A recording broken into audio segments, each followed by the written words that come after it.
Mula sa kabisera ng Inglaterra, sa puso ng Britanya, London, UK. London, UK. Ito ang Channel Philippines Network, Pinoy Radio UK. Pinoy Radio UK. Sumasayang papawid 24 oras. 24 oras. Buong linggo. Sa www.pinoyradiouk.com.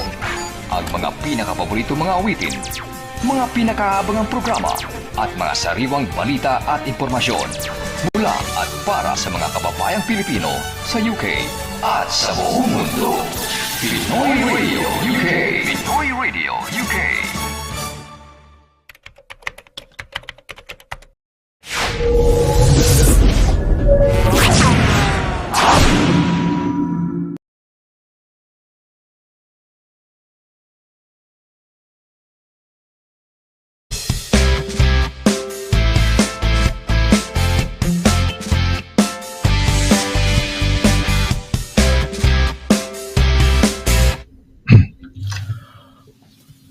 Okay, happy Thursday. Magandang hapon sa inyong lahat. Welcome mo sa ating programa. Ito po ang ating Thursday date. Every Thursday we have the Immigration Corner. So ito po ang Immigration Corner. So magandang Thursday ho. Happy Thursday to everyone.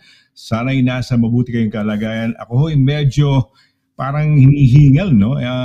Siguro dala na rin siguro ng panahon. Medyo may init-init na ho, no? Iba ho talaga yung lamig eh. Pagka malamig, parang mas malakas ho tayo, hindi tayo madaling mapagod. Pero kapag ganyang mainit, madali tayong mahapo, mapagod, mainitan, ganyan, no? So anyway, good evening, good afternoon, good morning, in any part of the world you are in, watching us dito po, no? Pero siyempre, welcome ho, magandang gabi ho sa ating mga kababayan sa apat na sulok ho ng United Kingdom. Ayan, welcome ho. Okay, hindi ho ako ang our star of the show, no? Meron ho tayong eksperto, immigration expert, beauty and brains, kauna-unahang abogada, no? Solicitor dito po na Pinoy, dito po sa United Kingdom. At siya po ang managing partner po ng Douglas Simon Solicitors. Pakikilala ko na, no? Excited na tayo. Nang sa ganun ay maraming matalakay. May pag-uusapan yata, domestic workers nga ba, Direk, ang pag-uusapan today? Right, okay. All right, so without further ado, no, pakikilala na natin yung pinakamamahal natin at namimiss natin once na nagtapos yung programa natin on Thursday. Namimiss natin dahil napakaganda ng interaction, ng pagsasama because ito'y dagdag kaalaman. And of course, yung interacting at nakakasama natin yung ating mga kababayan na laging sumusubaybay dito po sa ating programa. So pakilala ko na, mga kaibigan, let's welcome on the program. Happy Thursday, ang heart and soul na siyempre dahil immigration expert, wala naman ho akong alam na bagay sa immigration. Pakunti-kunti lang na nakukuha ko naman sa kanya din. Mga kaibigan, walang iba kundi si Attorney LIRA, Simon CABATBAT. Attorney, magandang hapon sa iyo. Happy Thursday. Happy Thursday, Sonny. Happy Thursday po sa inyong lahat. Magandang gabi and thank you for joining us nga. No? Happy Thursday. Kamusta ka, Sonny? Everything okay? Okay naman. Hinihingal ako. I'm feeling parang pagod. Parang pagod. Hindi naman ako pagod. Wala naman akong ginawang physical activity. It's just that yung heat, parang siguro yung panahon na andiyan na. Yeah. O, ikaw, kumusta? Attorney, how are you? Ikaw ba'y hindi naiinitan? Yeah. Okay ka lang? Airconized kasi yung opisina, di ba? So, walang problema. Yeah. May aircon nga kami. Yung nga lang, ewan ko sa inyo, I get, di ba, last week, pero last week, mainit, no? It was lovely. Okay. Pero last few days, since really the weekend, lumamig uli. So kahapon, I was actually looking for my coat, no? Believe it, really? No, July na tayo. Yeah, totoo yan. My coat. Yeah. So weekend. Yeah, weekend we went to the beach, no? We got some cocktails and clams. Yun ang aming, nagiging lunch na rin, no, on a Sunday. Malamig I had to wear something, Maski mainit, maski sinasabing 27 degrees or 25, parang malamig yung simoy ng hangin, tama ka. There would be times na ang malamig Pero today kasi we just had to look for itong mga flower, parang yung lalagyan ba ng flowers na, how you call it? Yung parang siguro encasement ng mga pots lalagay mo ron. Let's say you could probably put in 3 pots. Tapos yung mga sa opisina, di ba meron sila mga pots, I don't know how you call it technically. Yung lalagay mo lang mga plants mo, yung mga pots ng plants. Ganun. So office Yeah, may no, tama parang ka. I think they're encasement just pots. na rectangular na medyo Kumo, mataas. bumili ka? Oo. No, we were looking for that. Kaso nga kasama ko si Snooki, ang init. No? We were left kasi hindi in most pubs in most shopping centers hindi inaalaw yung aso maski ganun kaliit. Sinisita kami. So true, naiiwan actually. kami sa labas. Mainit. Grabe init sa labas. Okay, kaya yeah. Okay naman. Well, I missed you, attorney, ha? Pagka ganyan after the show, siyempre, nako, next week na naman. Nakikita na naman natin si attorney. Dagdag kaalaman and batian na naman tayo. No? So, ayan. Yeah, I no, like your I missed you, attire, I must say. Oh, I Ako? like your attire. All in Yeah, black no, na yan. it's Bakit? May court hearing ba yan? Yeah. Hearing, Everyday hearing ba? ngayon, hearing bukas. Meron akong hearing uli bukas. Tapos may hearing uli ako sa Lunes. This last week I think we had every other day. Ngayon, this week, apart from one day, I have hearings every day. Tapos next week also. Oh. I mean, ewan ko anong nangyari sa korte. They suddenly have woken up and they're listing everything that I have on. Is there still so a backlog? hopefully nga. Is this making up for the backlogs or ganun ba? Parang kaya sunod-sunod ngayon ayun nga, yung naipon, so dumadagsa ngayon yung mga open sila ngayon sa mga hearings, no? Ayun. Well, Yeah, attorney, no, tanong ko lang, yung opisina mo siyempre air-conditioned yan. Pero ang bahay mo ba, kasi bihira dito sa United Kingdom, I don't know if you are one of the exception, pero may aircon ka ba sa bahay? We one room, meron kang portable aircon, no? So it's and yeah, I have that on sometimes, pero hindi naman. I don't like aircon. Ewan ko, gusto mo may aircon. I don't really like, unless talaga mainit. I don't really like it. Ako, I'm more open the window, have a fan, no? O kaya pamaypay. That's me. Kahit sa opisina nga, I don't have the aircon on. Sorry, saan? Sa bahay? Sabi mo, anong last sentence mo? Sa opisina. Sa opisina. Sa opisina, Okay. may aircon Right. kami. I don't put the aircon on in my room. It's on everywhere else. But yes, hindi sa kwarto ko dahil I don't really much like it. I get cold too quickly. Dito sa UK kasi parang ever since I stayed here, bihira ako makakita ng bahay. And even mine, mga bahay na tinitirahan ko akin, walang aircon. Walang aircon. If I would be asked to MC, say, Birmingham or wherever, and the organizers would book a hotel for me. Maski 4-star hotel yan, walang aircon. Sa mga napupuntahan ko, talagang hindi kamukha sa Amerika, di ba? May aircon sila. Mas lalo na sa Pilipinas. Talagang aircon sila, no? Spain, Yun na nga. may aircon. Pero UK, no? Bihirang mag-aircon ng Spain. No? Kasi portable yan. Yeah, I mean, isa mo nabili yan. Yeah. What's that? What is that? Portable? Oh no, it Portable and was just movable na. yeah. So it's on wheels, no? So but I only put it on nga pagka talagang mainit, no? Where a fan won't do. Yeah, malaki. It looks a bit like may malaking kasi may neighbor ko, nakita ko, may malaking parang bilog na gano'n nakalabas. I was just thinking, baka yan yung portable aircon. Yung sa bintana nila, may yung ganyang kalaki na parang silverized, ano pa pangalan, yung parang, yung pinapalat sa mga pagkain. Tube. Tube siya. Pero ano ba yung type ng material? Basta tube yun, nilalabas niya. Yun ba yun? Ganun ba ang sa'yo? Yung so the foil, no? Hindi ganun parang foil. That's my word, yung foil. Yeah. Plastic so, ang stand yan. And you just open the window, plastic nga lang. So it's actually it's an old one that I had for an office that we had nga dati.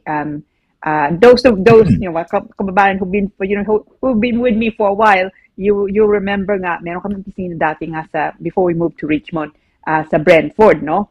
The Brentford office is a listed building. So bawal lahat. You could not even have central heating. And the idea also of aircon, no, there's no way, no. It's pero sa pagka-winter, napakalamig, and pagka-summer, napakainit. And so that's where I got I got this portable, and it's been traveling with me all this time. Right. Aircon, my portable. Yeah, but do you have to put in water? Naglalagay ka ba ng water dyan? Kailangan ng water? No. Para gumana? Hindi. Yan na yan. Okay. All right. Good. Yeah. Okay. Attorney, tag dito. Ano tayo? Magbabatian ba tayo muna? Direct, paano ba ginagawa natin? Batian muna bago nakalimutan ko, pati yung bragging rights natin. At teka muna, sa sinesenya si Direct. Ano yun? Ano mauna? Yung batian? O yung, ano pangalan? Batian muna. Yun. Yung bragging rights bago yung, parang nakalimutan pa. Tagal na natin ginagawa ito. Ano ba sequence natin, Attorney? Do we start with the greetings? Batian. Mo para sa bragging rights. Batian. Sige. Yeah. Parang nanibago. Batian. Okay. Tama, Direk. Batian muna tayo. Tama? Okay. Sige. Sige, bumper tayo. Mahulaan ni Direk. Teka muna, ang topic natin tonight is, bago ang lahat, bago tayo magbatian, domestic workers. Ayan. Oo. Worker lang ba? O walang hindi workers? Oh, no, domestic workers, really. Yeah, no, that was my mistake. Okay. Not just, yeah. Hindi. Nakita ko kasi nakapost na workers. May S ba yung pinost mo, Direk? Parang may S yata, no? Yun. Okay, alright. Okay, alright. So, yeah. Bumper natin. Sige, bumper. Para hulaan ni Direk. Ni Attorney ko. Sino ang unang, anong tawag dito? Sino una? Ayan. Ready na si Attorney. Kita mo, nag-aapang na. Ready na. Go. Oops. Okay. Sige. Go tayo. Bumper natin.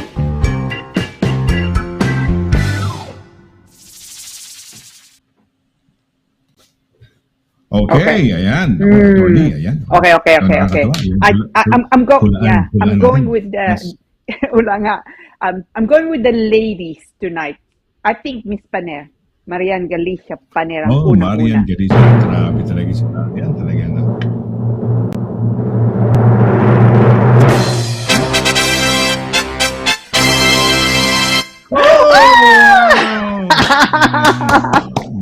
Galing. We love this woman. Yeah. So, hello po sa niya. Magandang gabi po, Kuya Sonny and Attorney Lira and Direct Pao. At sa lahat, happy Thursday po and stay safe always. And stay healthy, everyone. God bless us po. God bless, Miss Pania. Kamusta ka? Hopefully you're you're not working too hard. And how's the lovely long hair that you have, no?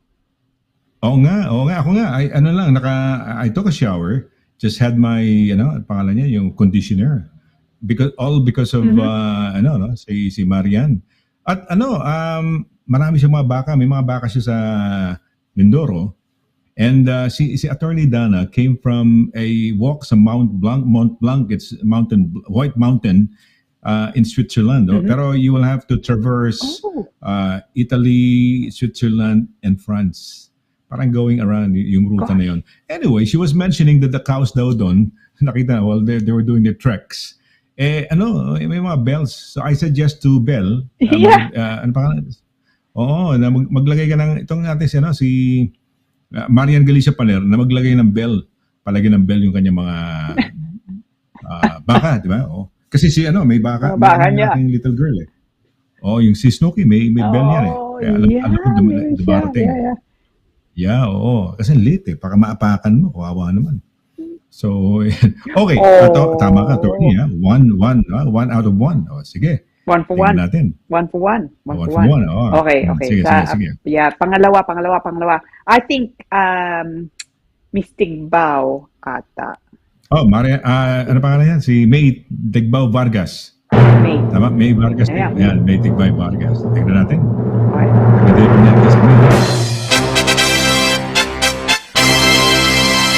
Okay.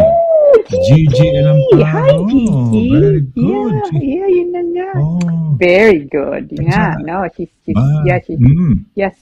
yes, no, top three, Gigi, well done, no? Good evening, sabi po niya, no? At mm, Attorney Lira and Kuya galing. Sonny.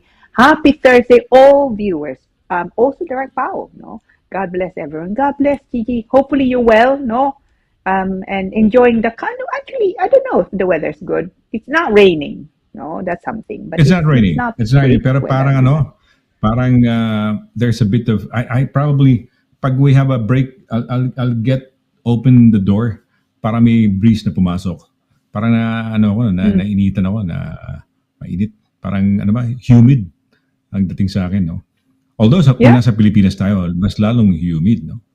Mas lalong humid. Oh, yeah. Laging kasama sa atin sa batian si Direk Pao, no? Yung unang pagbati ni Marian Galicia pala, may Direk Pao. Yung pagbati ni Gigi Elemparo, ayan, talagang love din nila si Direk Pao. Of course. Okay, let's go. Sino pangatlo? 1 out of 2 ka, no? Attorney. Okay.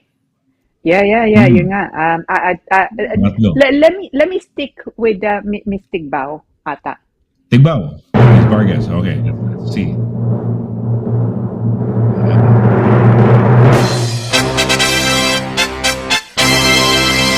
Uy, si Emma, nabuhay.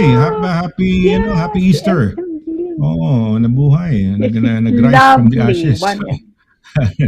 She's one of my favorite MM. people, Miss Giling. Yes. Oo Yeah, nga. she's really lovely. Tsaka buo niyang pamilya. So, hi Miss Giling. So, hi, good evening po, sir and ma'am. Happy Thursday po sa lahat. Happy Thursday, Miss Giling. Hopefully you're well. Hindi ka laging nagtatrabaho. Ang sipag nitong taong to. Really, she's siguro sipag niya. Ang prinsipyo siguro nila, attorney, habang malakas sa pagbata pa, tira ng tira, no? I mean, pero ingat din ho kayo kasi baliktad naman, tira nga kayo ng tira. Pagdating naman, pagtandaan nyo naman ugod-ugod na kayo. Parang masakit na yung mga katawan nyo dahil nga sa binugbog nyo sarili nyo sa work, no? Alalay lang. Or masahe, you have to relax, ganyan. Siguro, that might help, no? Siguro, massage, ganyan, mga, yan, I don't know kung may mga therapy pa, aromatherapy, I don't know, totoo yun, no? Oo, okay, ano pa? Asin yan? Andre Tamayo, attorney? Andrea Wow. Tamayao, no? Happy Thursday for Andre watching ko Tamayo. mostly. Yeah. Mostly, malapit sa yan, malapit sa atin yan. Yeah, malapit sa amin. Yeah, Oo. yun na nga. It's Oo. the stone's throw to Richmond. Oh, look, Ma'am Cora. Ano yan, Hi, Ma'am Cora. Magandang Uy, si Ma'am Cora, Alin uy! po? Mostly? Yes. Yeah. Ay, Hindi, mostly, di ba, ano yan, gabi, pagka sabi po niya, malapit no? sa, lagpas ba ng ng Hampton Court? Palace, yung area na yan?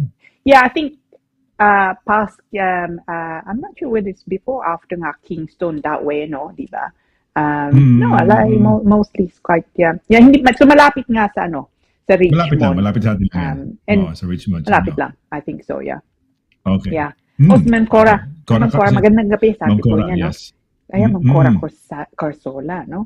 Sir Sonny, Attorney Lira, Direk Paula, Snooki Watson, at lahat na sumasabaybay sa napaka-productive na immigration corner. Oo. Yeah. Wow. Kamusta, Ma'am Cora? Kompleto Hopefully you sa'yo, take it easy. Oh yeah, hopefully you're okay. Lahat tayo, no? Yeah, Kasama. Galing lang na Rome yan. 2 weeks ago ba? Direct, Yeah. 2 weeks ba o ago? Oo, magkasama sila ni Lady Nice. Emmeline. Yes. Oh, Uy, I Vienna, see. Nice. Austria. Wow. Oh, hi. Mabuhay. Hi, Rodel. Yeah, Rodel Tayag. Yeah, I'm watching. I'm watching from Vienna, Austria. Good topic. Yeah. Yeah, Vienna is it's lovely, lovely place. No, it's beautiful Oh, yeah. architecture. No, great cakes. Love the cakes and coffee in Vienna. I've got a question, attorney.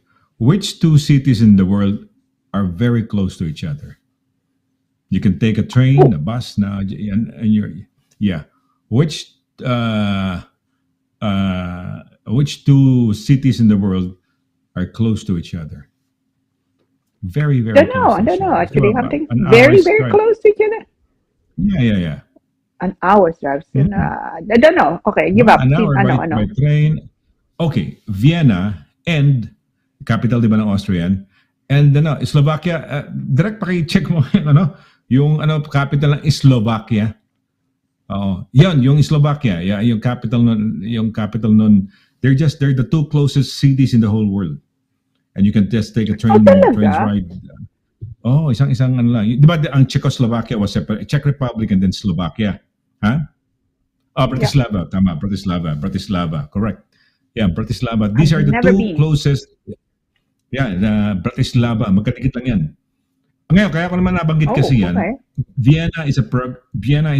Austria is a progressive country. So if you took the train from Slovakia, you will notice na parang marumi, hindi masyadong parang unkempt, kumbaga sa buhok o whatever, no, yung if you're traversing yung Slovakia, then nagta-train ka. Soon as you reach the border of Austria, makikita mo ang gaganda ng fields, magaganda yung farms, magaganda yung that only shows na mas maganda ang Austria compared sa Slovakia in terms of siguro because Austria probably is a richer country than Slovakia. You will notice it. Take the train, attorney, from Bratislava, which is the capital of Slovakia. Take a train. As soon as you hit the border and you're inside of Austria, kita mo mas magaganda bahay, magaganda farms, maganda ng mga nila, yung mga animals nila, no? Maganda, ganun. Kaya, that's a bit of trivia. Sinare ko lang. That's the two closest. Yeah. So two countries that are close by, but their capital cities are also close by. Bratislava in Slovakia and Vienna in Austria. Ayan. Yun. Austria nga ito. I'll add that to the list. Yeah, no, I'll add it to my list when I go to. I like Vienna. So. I love Vienna. Saan pagbati? Nawala. It's lovely place. Na. Yeah. Edgar. Yes. Edgar. Edgar the guy, huh? So. Happy Thursday, to Mr. Laragan, Attorney Lira, and hard-working Direct Power, and to the viewers. Work from Canary Wharf today. Oh, sorry, you had to travel. No, Northern Line going south to Morden, and Jubilee Line both busy going east and west. Looking forward to lots of learning again today. Thanks, Edgar the guy. Hi, Edgardo. So he worked today. Are you well? Yeah, travel. I mean, he's always working. Sometimes he would work at home, and then sometimes he would work at the office, no? So, ayan. Okay. Mabuhay. Oh yeah, speaking of the angel, no, yung kasama ni Ma'am Cora na nagkaroon ng holiday sa Rome. Ayan, ito na. Si Lady nice, Emily, no? Si Miss Rafael, yeah. Hello. She's feeling well. She's feeling well. Feeling good. Yeah. Wow, feeling good. All caps. Yeah. So sabi nga, hello, good evening, Sonny and Attorney Lira and Direct Pao and everyone. Happy Thursday to all watching from Wimbledon. Oh no, Miss Rafael, I hope you're all you're well. Dahil nabalitaan yung may aksidente sa Wimbledon ngayon, no? Today, ngayon. Kanina, yeah, nabalitaan nyo. Oh. Yeah. Grabe, 40-year-old woman, driver. She ran through the di ba? Yung parang they were having a picnic ba? End of term or something yata. Hindi ko parang I didn't watch it. Padaan lang eh. So sa nagkaroon ng story sa Wimbledon, no. Grabe, kawawa naman. Yeah. Malapit sa atin yun, attorney. Malapit yung area niyan because it's surrounded now by two golf courses. I know that there are two golf courses. One is in yung Roehampton ba yun? Roehampton Club. At saka isa nakalimutan ko, dalawa yun eh. So kung dalawa yun, around the area na, Richmond. Pero sorry. Yeah, sorry. no. Sabi Wimbledon eh. Wimbledon na sabi. Oh, malapit. Oh. Yeah. Yeah, have you heard of it? No? Malapit yung Wimbledon. Yun ang balita ngayon eh. Oo. Ang laki na, di ba yan, naka 4x4 na tumama sa wall. And then, the only thing that stopped it was the building eh. Tumama na siya, boom. O wala na, nag-stop na, siyempre. Yeah. Pero may namatay yata isa, no? Isa ba namatay na bata?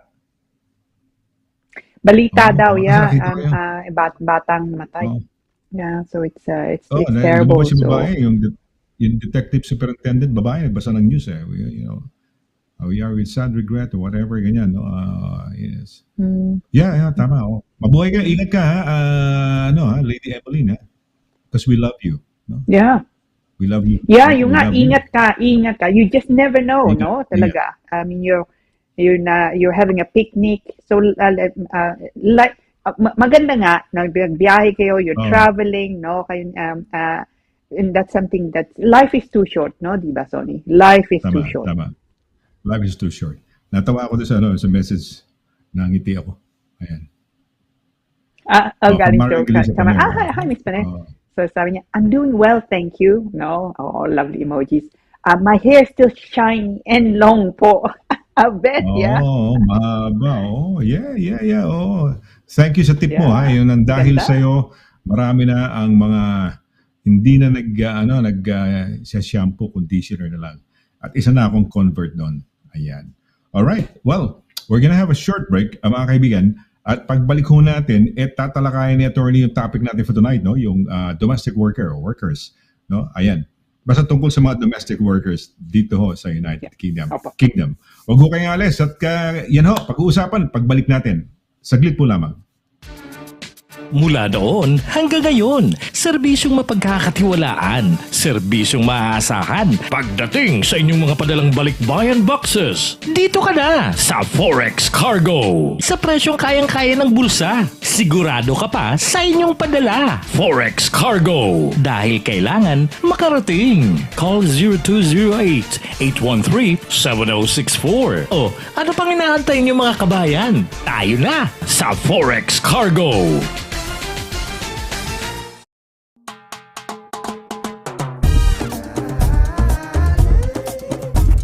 100% all natural, tasty, healthy, versatile, 4 unique flavors. Taste a real sauce. Galettos.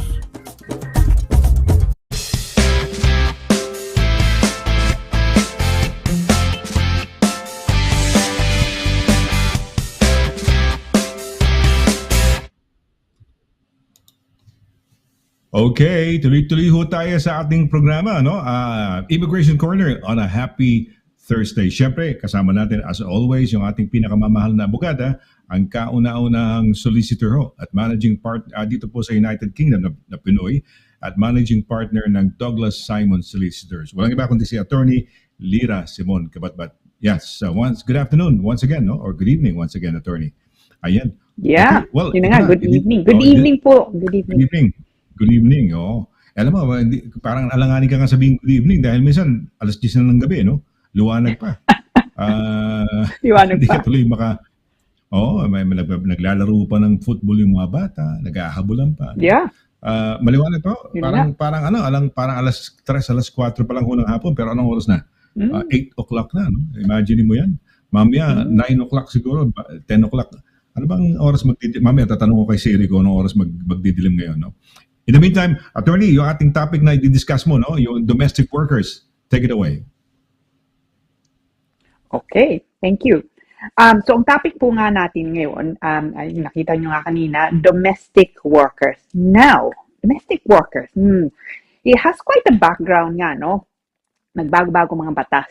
So, ang batas nga dati, and there are few still nga dito na domestic workers nga sila. Kung dumating kayo dito before at the 14th of April 2012, no? Really, as a domestic worker, by now, indefinite na kayo. Meron pa rin ako mga kliyente, hindi pa sila indefinite dahil hindi sila na makapasa ng English, yung Life in the UK test. So, pero kung pumasok nga kayo dito before April 2012, then ang visa nyo nga, domestic worker, ibig sabihin, pwede nyo i-extend kung nandito nga kayo, at saka pwede nyo din kunin yung pamilya nyo. Pagka 5 taon na kayo dito o mahigit, pwede na kayo mag-apply ng indefinite. Kung pumasok kayo dito before April 2012. Now, after April 2012, nagbago po ang batas. And that's really the main issue nga that a lot of people now face. So kung pumasok kayo dito after April 2012, ibig sabihin, yung panibagong batas, kung pasok kayo dito, hindi kayo pwedeng magpalit ng trabaho, not beyond 6 months either, okay? So, ang bisang bibigay sa inyo, maximum 6 months, and yung nga maximum. Pagka nandito na kayo, hindi kayo pwedeng mag-extend, hindi kayo pwedeng mag-apply indefinite leave to remain, definitely hindi nyo pwedeng makukuha ang pamilya yung nga dito, okay? So, it is very much a temporary visa, yung domestic worker route ngayon nga. Now, Now, the main issue at the moment nga that I get asked is kung nandito nga kayo as domestic worker, pwede nyo bang extend? Yung nga sabi ko, unfortunately, no is the quick answer to that. Kung nandito kayo sa domestic worker, pwede ba kayong makakuha ng indefinite leave to remain? Again, no is the answer dahil wala nang extension. Now, the more getting more and more common, unfortunately also, is kung nandito nga kayo, domestic work ang pagpasok nyo, tapos minamaltrato kayo ng amo nyo. Okay? Ano bang pwede nyong gawin? Marami akong mga kilala nga na ang sama nga ng trato sa kanila, pero nagpupursige pa rin, no? Nagsasakripisyo pa nga rin. And sometimes nga, hindi na nila makaya, alis nga sila dito, tapos wala na silang status, no? Kung ang nangyari nga, pumasok kayo dito, domestic visa nga kayo, tapos umalis kayo, pinalis kayo, ang trato nga, minaltrato nga kayo. So, hindi kayo, by that I mean, hindi kayo binabayaran maigi, o sometimes hindi nga lang kayo binabayaran, no? Ang haba ng oras nyo, no? Meron mga kliyente, no? Hindi sila pinapayagang lumabas mag-isa. So all those things can amount, in fact, no, to abuse. Kung yun po, then you should also consider nga making a report and making an application under what's called anti-slavery provisions, no. So ibig sabihin, you get referred by what they call first responders. So they would be people like police, for example, nga Salvation Army, no, Kalayaan. So they can refer you then to the Home Office, no, and then they can consider firstly yung kaso nyo nga, is there a possibility that you were actually subjected nga to slavery? So you can make use of the anti-slavery provisions. If the answer is there's a possibility, no, so yun ang una yung the first step, then they will then provide you potentially with assistance and also limited status nga dito. So ibig sabihin, nandito kayo, pwede kayo magtrabaho nga for that limited time and whilst you're waiting out for your application to be sorted out. And then it gets looked at by what's called the SCA. So they then consider yung kaso nyo ba, is there actually were you actually subjected to, no, slavery? And if the answer again there's yes, then there's a possibility of getting actually then a visa. So in the meantime, nandito nga kayo. So kung yun ang nangyari nga sa inyo, don't just not do anything about it. Report it, no, and see if you can be referred and potentially be helped under the anti-slavery provisions. Don't suffer in silence is what I'm saying, no. So pero yung nga, kung pumasok nga kayo dito, and this is papasok pa nga lang kayo, I have this all the time, no, hindi po make assumptions nga na pagka nandito na sila, pwede sila magtrabaho nga, no, pwede sila mag-extend, pwede sila magtrabaho nga dito, because yung nga yung lumang batas, hindi na po yun, no. But for those of you lucky enough to have come into the country before April 2012, no, hopefully ngayon nga indefinite na nga kayo. Pero kung hindi pa rin kayo indefinite, you can at least continue to extend your visa. But beware, kung if you come under the old law, tapos nga gusto niyo extend yung visa niyo dito, kailangan niyo extend yung visa niyo. Ang visa bibigay nga lang sa inyo unang-una 1 year lang, because that's what the domestic worker route only allowed, only 1 year. So every year kailangan niyo extend, no? Pero kung if you are in that unusual position nga, no, lumang batas nga, ang payo ko, as soon as you possibly can, no, invest time, invest money in trying to pass the English language. And most of the time, yung nga lang problema. But like a lot of hardworking people nga dito, sometimes wala nga lang na yung time. But I do think it's worthwhile investing the time, even if you have to take nga a holiday. The una-una, you don't then need to worry about extension. Pangalawa, the changes in the law at the moment to do nga with indefinite leave to remain and also naturalization, they're not relaxing, no, the immigration rules. So kung ako kayo, the sooner nga pwede kayo magpasok ng application, truly the better, no. So unfortunately, as I say, domestic work visa, kung pasok kayo after April 2012, so kung balak yung pangalang pumasok dito, o nandito na nga kayo, pero yun ang visa nyo, regrettably, no extensions. Okay? Pero yung nga, kung minaltrato kayo, don't suffer in silence. You should really report the matter and see if you can be referred, as I say, to by the one of the first responders to the Home Office with the view to making use of the anti-slavery provisions. So don't suffer in silence. Okay, don't suffer in silence. Yan ang ending, no? Napaka-importante rin nito, no? Teka pala, ang English, required pa rin siyempre, no? Kasi paano, attorney, no? They have to really pass it. Yeah. Pero bakit ganun? Okay, I know some people who took it, tinanong lang sila. Parang in-interview lang. Hindi naman masyadong nahirapan. Pasado. Yeah, no, that was a while ago. Iba-ibang mga English, no? So, there's called the A1 test. So, pagpapasok ka dito to join a spouse, for example, yun hindi gan mahirap. And yun nga, interviewing ka, and that may be done enough. And then, the other spectrum nga is yung B1 test. But worse than that, B1 test, mga kliyente ko, usually hindi problema. Especially kung matagal na nga sila dito. Ang malaking problema, yung life in the UK test. Dahil yun, yung may history, politics, and it's phrased in iba yung mga question. It's multiple answer questions, no? And it's actually harder, I think, than normal. Then nakakalito, no? The way they ask questions nga. Because sometimes there are three answers that could be right, but of course you need to choose just one out of the 5, no? But there's no time limit anyway, no limit that you can do it. Pero kung ako kayo, gawin nyo. Dahil tumataas ang pagbayad sa Home Office, nagbabago nga ang batas, and to be frank, mas mahirap na ngayon yung life in the UK test and say 10 years ago when it was introduced. Oh yeah. When I took it, kailan ko makinuha yan? 2005, 4, 5, 6? Hindi ko na matandaan. No. 19, mga ganun eh. Mga mid-2000 or early 2000 nung kinuha ko, no? And then, kailan ba nagsimula? 2006 ba? 2004? 5? Basta ganung taon na yun. Yeah, Yan. Yeah. Mahirap na rin yun, ha? Over Kasi paano, 10 years. maliit pa lang yung booklet. Maliit lang yung booklet. Pero ngayon, iba na yata. Very complicated na eh, no?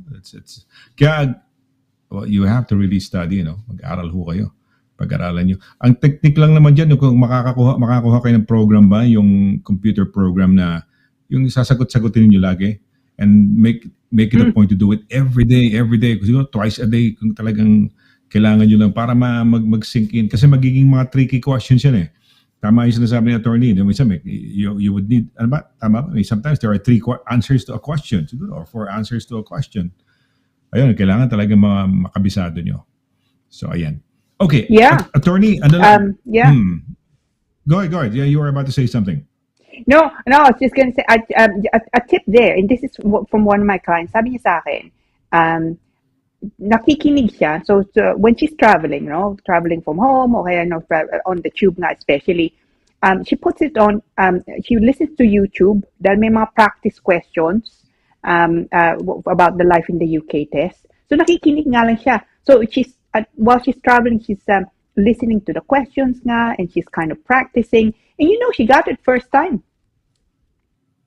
Kung meron ito na, pwede natin, siguro, direct, kaya attorney, baka you could provide us with a question.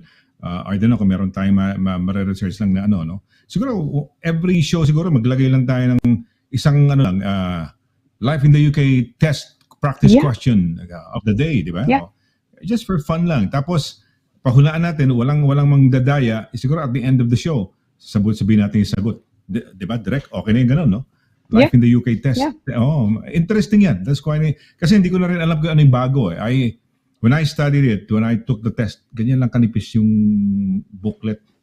Ngayon yata, makabalik ka pa Kapal na.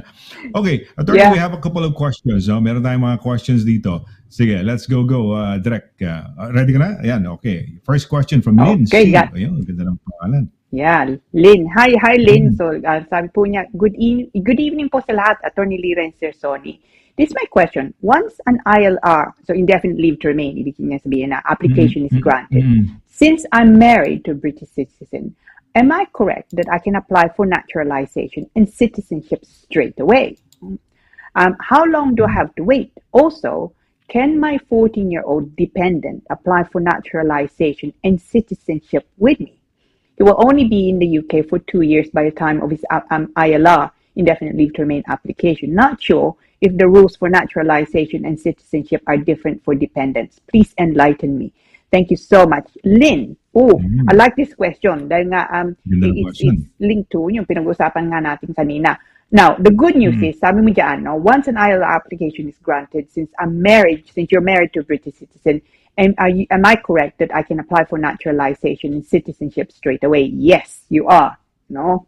So, hindi mo kailangan mag-intay ng usual 1 year. So, for most applications, kailangan pagka nakakuha ka ng indefinite leave to remain, yung ILR nga, otherwise known as settlement visa nga, usually kailangan mo mag-intay ng 12 months after getting indefinite leave to remain, then you can apply for naturalization, no? Leading, of course, to British passport.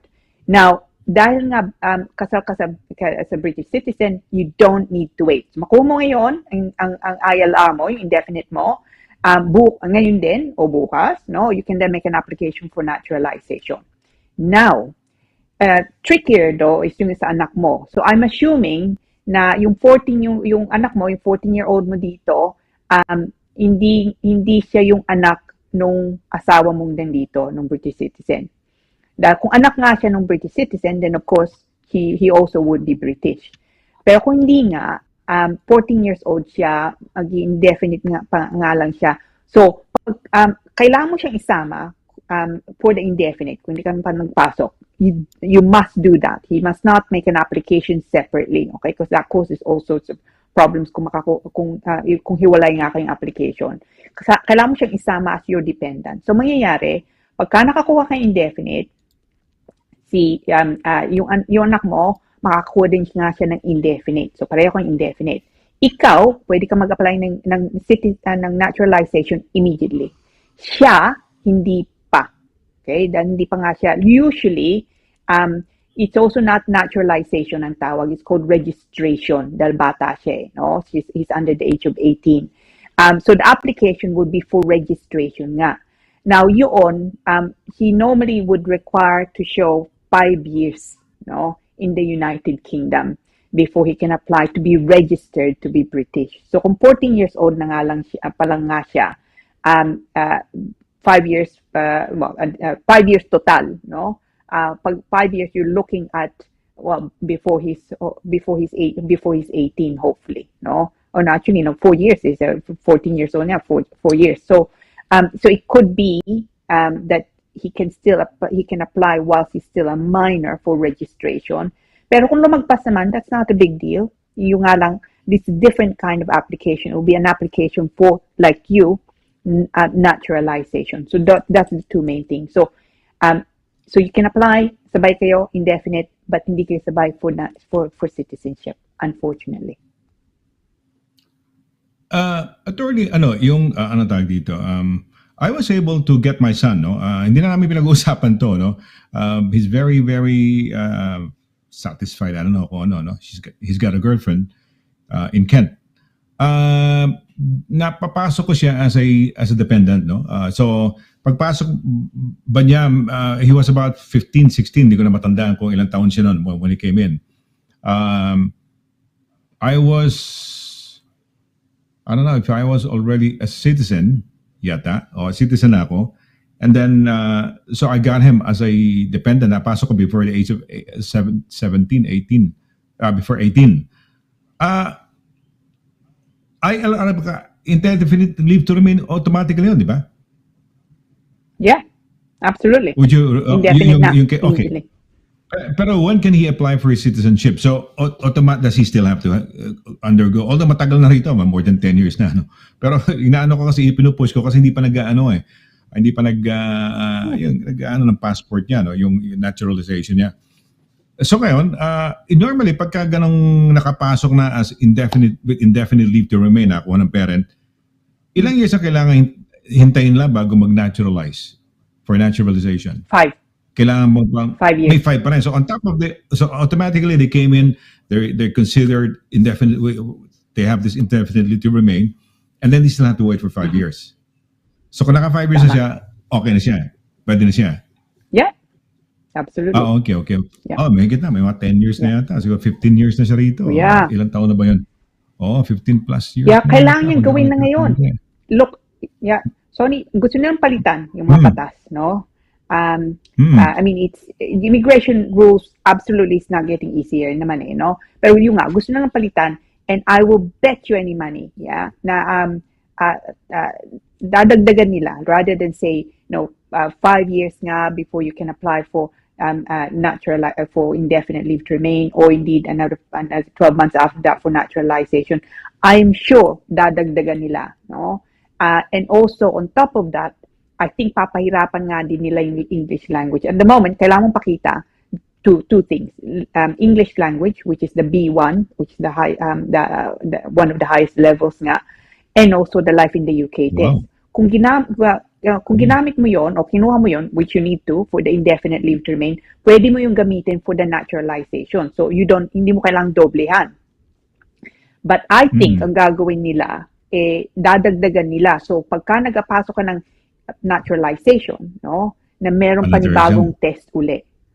Tama. Wow, I think that's my prediction. Ako, kailangan so gawin na niya. More or less, ang hula mo more or less within the next 2 years yan, may mangyayari yan, o soonish or something, hindi natin alam. Ano pakiwari mo? I think they would, prediction ko next year. Bakit? May ugong-ugong na ba? May parang from the grapevine, meron ka na bang naamoy-amoy ba? Meron ba?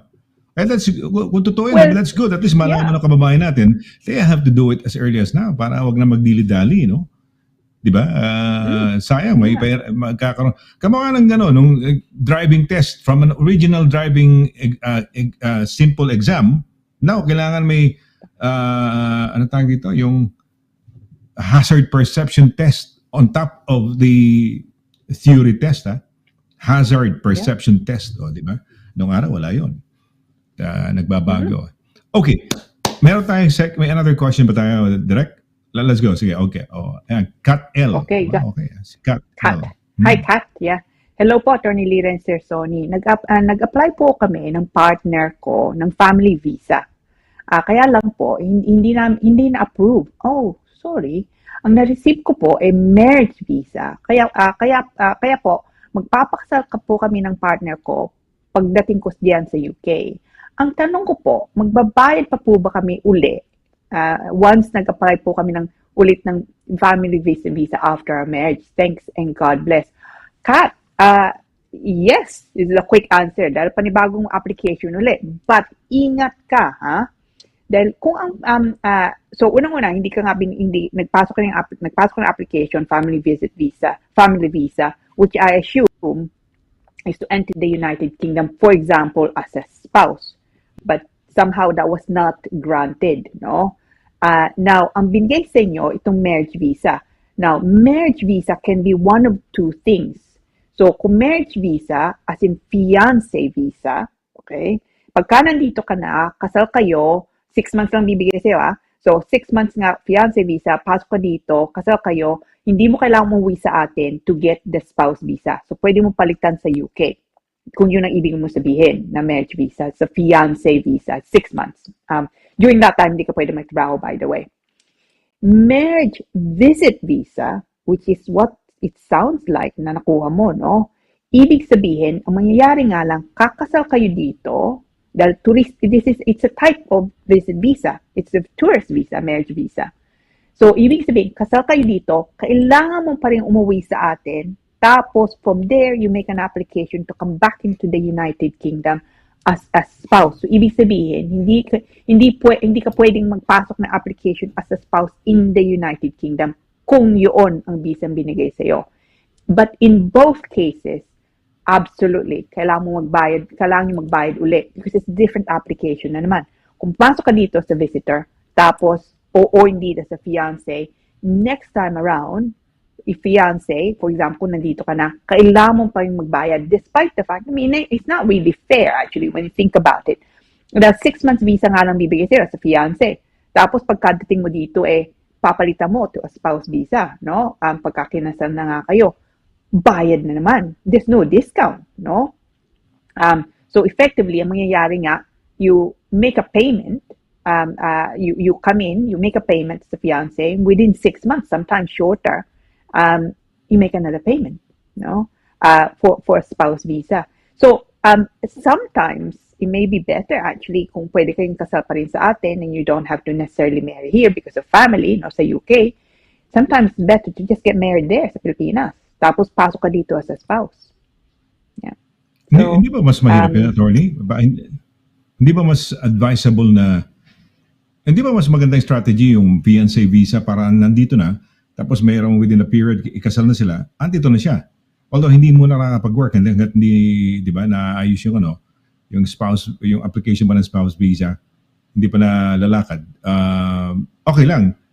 Di ba may danger dyan minsan na pag umuwi, dahil what the guy has to prove, okay, marriage pa rin, yung requirements still stay, yung mga, yung magkano, 17,000, ilang magkano yun? 18,600 ba yung requirement?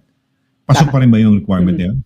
So even if nag-visitor's visa rito, tapos kinasal, di ba kailangan umuwi, no? Pakikita pa rin yung mga requirements na yun, di ba? Yung mga salary, yung accommodation, di ba? Titiran nila kung merong dapat tatiran, dahil baka wala naman titiran. So, yeah. So, I mean, the two applications are sorry. Yeah. Go ahead, attorney. Yeah.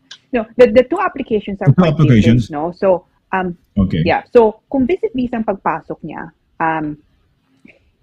you don't have to show the 18,600. And sometimes that's what happens. So, the scenarios usually are, visit visa lang kasi visit visa lang yan, di ba? Yeah. The visit visa, tama. So, walang 18,600. So, I've had clients, for example, na pasok sila dito as a marriage visit visa dahil marami silang pamilya dito, no? Yung asawa nila o maging asawa nila nanditong pamilya nga, dito sila gustong magpakasal. And also sometimes it's also a question of hindi sapat yung pera, no? They want to marry but hindi nga lang sapat. So he comes in or he comes into the United Kingdom, gets as a marriage visit visa. Dito sila kakasal tapos uuwi with the plan nga na yung natira nga dito yung asawa mag-iipon ng pera, kukuha ng panibagong trabaho na yung sapat yung 18,600. So that's one scenario. Sometimes no choice, come into visit visa nga. The second scenario is pasok nga dito sa fiancé. Fiancé visa applications, kailangan yung pakita yung pa rin namang conditions So exactly 18,600 income, accommodation, relationship ongoing, suitability, all of those, kailangan yung pakita. So exactly the same thing other than, of course, fiancé visa ang papasok nyo. And you have to also do the same test, the A1 test, no? So yung nga lang, dito kayo ikakasal. And sometimes that works better for some because nga, they want to get married in the United Kingdom. And sometimes it's also a question of trying it out, no? Do they get on nga? And then the third and probably more common and potentially more practical solution nga yung spouse visa. So of course, kung spouse visa, kailangan kasal nga kayo. So for some, ang payo ko, kung okay naman kayo kasal sa atin, so pareho kayong single, and you want to simply then come into the country as a spouse, ang payo ko, get married, no, sa atin. Dahil papasok nga kayo dito, spouse visa na. So isang application nga lang. You're not paying 2 applications, no? And on a kind of the Home Office viewpoint, no? Kung kasal nga kayo, mas mabigat yun sa kanila rather than a promise to marry. Okay, ayan. Ayan. Promise to marry. Okay. Yun ang, okay. Ako sayang kasi tinanong ko si Direk, baka malakas yung audio mo kaya na-distract ako doon sa aking, may tatanong sana ako sa iyo, if a follow-up na question. Ano yan?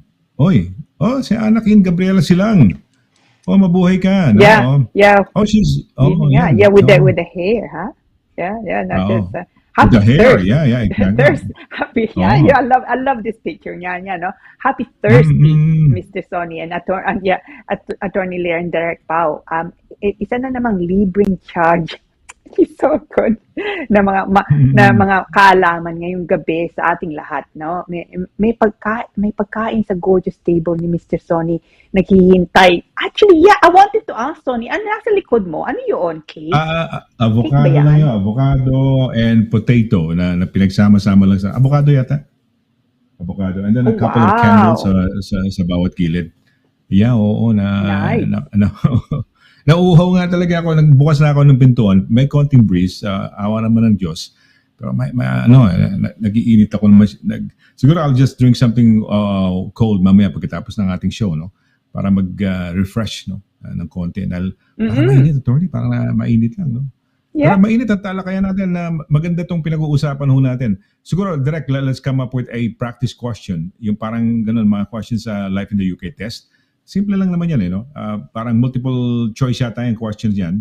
Isang question. So, at least nagiging dagdag kaalaman sa atin. We get to know, no? Yung question.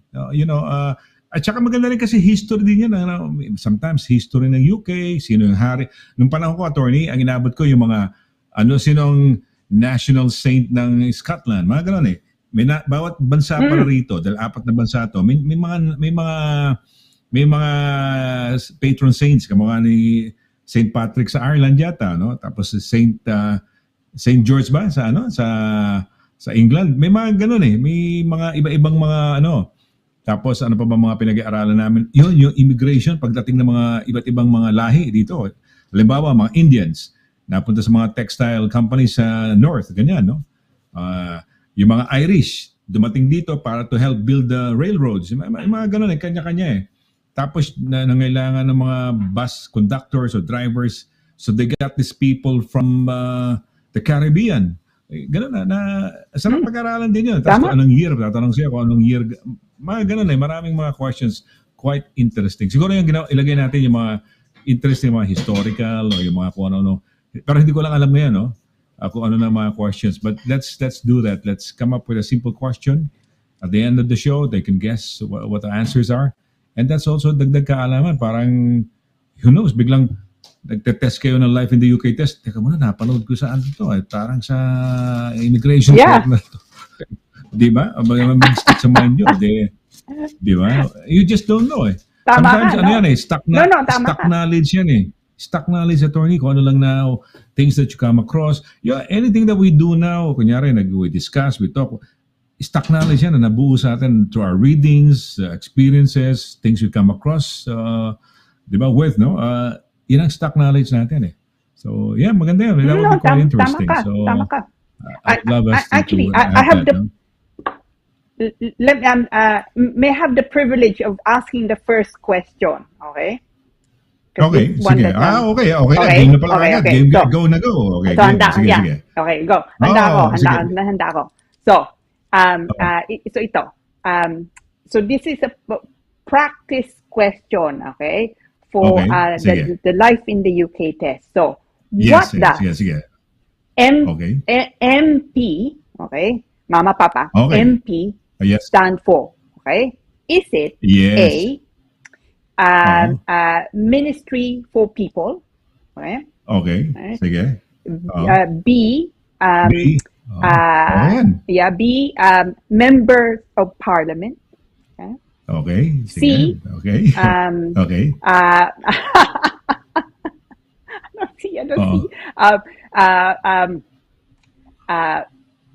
Members of the public. Okay. Okay. Or D. Mama and Papa. Okay. So which one? Okay. Siyempre, member of parliament. Ay, sorry, hinula ko na, pero yeah, member. Hindi, maganda gawin natin yan. Maganda gawin natin yan. Ako, attorney, alam mo, isang hindi ko na, isang thing na, ang tanong, what is a backbencher? So pinag-uusapan natin member of parliament, yung mga MPs natin, yung mga kumbaga parang congressman, senador, kasi iba naman dito eh. May House of Parliament, House of Parliament and House of Lords, no? Merong yung Lords parang upper chamber, merong lower chamber, which is the Houses of Parliament, tama yata, no? Yung lower courts, yung mga MPs, no? Members of Parliament. Ano ang backbencher? A backbencher is somebody who plays football and is always in the bench. Two, these are MPs not holding a position in government. Okay? Third, hindi ko na basta alam. Ganun. Kasi may backbencher, may frontbencher. Alam mo ba difference doon, attorney? Baka hindi alam ng mga kababayan natin. Di ba minsan, pag sa parliament, may nakaupo sa harapan, may nakaupo sa likod. Tama. Backbenchers, frontbenchers. Yeah. Backbenchers. Yeah. Okay. Oh. And I would say there's a D. Yeah, go ahead. Sonny. And the D is backbenchers. All the ministers who were serving under Boris Johnson who have since all been sacked. Pwede rin. Backbencher, tama yan. Kasi nga, di ba, magiging parang tricky question eh. Pero yun ang backbencher yung mga walang position sa gobyerno na kaya nakaupo sa likod eh. Yung mga may position sa gobyerno, sila yung kahanay ng pagka Miyerkules, nakikita meron ditong Prime Minister question hour or something. Nasa unahan. Ganon din yung sa unahan ng mga opposite, yung shadow government, kung tawagin. O may shadow cabinet din sila. Yung opposite na yung partidong kalaban, ganyan, yung opposition, ganyan, no? So very interesting. Sige, let's do that, attorney. Yeah. Let's do our little Okay, siguro I guess may mga pahabol pa mga pagbate. Okay, sige, magpapaalam siguro tayo, attorney. Baka may shoutouts ka or you'd like to let them know how to get in touch with you. Go right ahead, please, attorney. Okay, so ito po. If you want to make contact with me, ito pong email address ko. Better to email me than call, frankly. So ang email ko po, CABATBAT, ang apelyido ko, at Douglas2s, -simon.com. Telephone number po namin sa opisina, 0203-375-0555. Feel free to call, but it's quite difficult to get a hold of me, especially at the moment over the phone. Now, itong mga pinag-usapan po natin, I try and upload it on our website, so kung interesado nga kayo or you may know someone who may be assisted nga, ito pong email itong website namin, www.douglas-simon.com. If you click on the news section, which I think is the second or third tab nga, nandun po yung lista on the left-hand side corner. Actually, I'm hoping to update that, in fact, over the weekend with some of the articles nga that I have. So feel free, have a look. But otherwise, kung gusto nyo kung may tanong kayo, email me. Ito pong email ko nga, cabatbat@douglas-simon.com. Lagay nyo nga lang please doon sa subject nga, immigration corner, Because I have a horrible habit of opening my emails at all hours. Tapos, I close it and I never find it again. But if you note it as the subject immigration corner, when I have time, usually the weekend nga, I type in immigration corner, and the recent emails that entitled subject as immigration corner come up, and then I deal with it. So, but yeah, feel free kung gusto niyo lagay nga yung question nyo in Tagalog, hindi nga din problema, of course, no problem. Okay, well, ayan, napakinggan nyo, how to get in touch in case you have further questions or in case you would need somebody to represent you kung meron kayong immigration matters or questions or issues, or dilemma, whatever you call it, ayan meron tayong napakahusay na abogada at Pilipino, so mas madali, you can easily relate, because sometimes things are lost in translation, Kasi hindi naman sinasabing mga bobo tayo, mahirap tayo mag-English. Minsan kakapusing ka rin Kailangan dala-dala mo yung dictionary mo ng English Pero pagka Pilipino yung abogada siyempre mahusay mag-English, lalo na British accent, wala akong problema. It's half of the job done, ika nga, Minsan part of the challenge o yung minsan explain mo sa abogado mo, no? Parang ganun. So yun, pagka Pinay ho, mahusay. Tsaka mahusay, maganda ho si attorney, ha? At least pleasant tignan, no? Habang nagko-consult kayo, naka-smile kayo, di ba? Agree ka ba, Direk? Di ba? Tama nga naman, di ba? Di ba? So, The charmer, the charmer.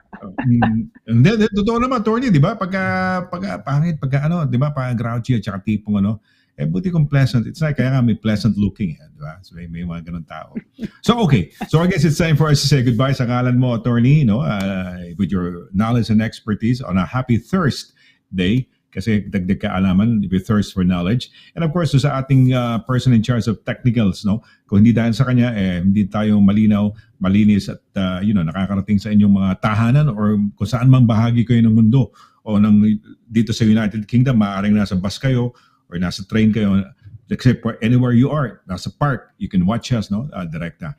So, we'll do it again next Thursday for another edition of Immigration Corner. So till then, take care, God bless, and good night. Bye-bye.